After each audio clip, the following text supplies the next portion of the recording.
Hi, I'm Lynn Karoly. I'm a senior economist at RAND. RAND's been doing research on early childhood programs for more than 2 decades, and part of our agenda has looked specifically at preschool programs, which are programs that start 1 or 2 years before children enter kindergarten. And what I spoke about today was the evidence that we see from high-quality research that shows that preschool programs work, but when we see them working, we know it's because they're high quality. Such high quality programs do take a lot of resources, but that investment in high quality matters and has a high payoff. So we know that we can implement programs well at high scale, at district level, at the state level, but the hardest challenge is to see that those programs have the high quality features. Partly that's because we're not always funding programs at the level required to get to high quality. But it's also challenging for teachers to have the required background to deliver high quality programs and to have the other supports in the program that ensure that the environment that they're going to be working in and the supports that they can offer to their young learners are actually promoting their development in positive ways. So the key that we think going ahead is, as programs, we look at current programs and funding for pre-K, and we look at expanding funding, we really need to be paying attention to the quality of those programs, how we measure quality, how we incentivize quality, and how we make sure quality is maintained as programs continue. We look to research of rigorous evaluations of preschool programs, again focusing on those programs that are delivered at scale, national, state, local, district level.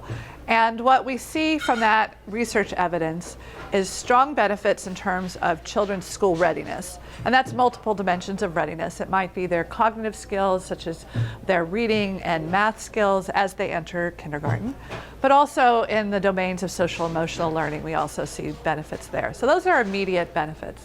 When we have studies that have been able to follow children longer, we see that in many cases there are still sustained benefits in terms of their academic achievement, but we also see other education benefits, reduced special education use, reduced grade retention.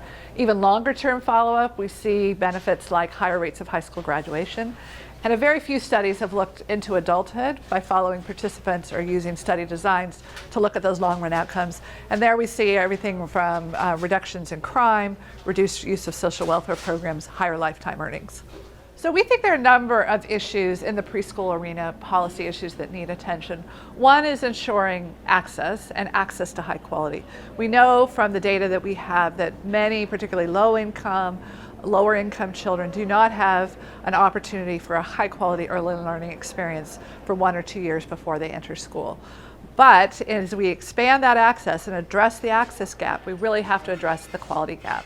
And that quality gap could be there for children already participating in programs, as well as any expansion that might occur. So quality is key.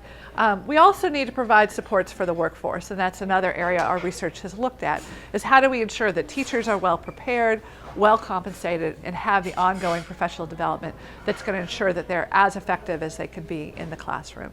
We also finally look to system level infrastructure aspects that ensure that the mix of programs that we have in their delivery of high quality preschool programs are supported.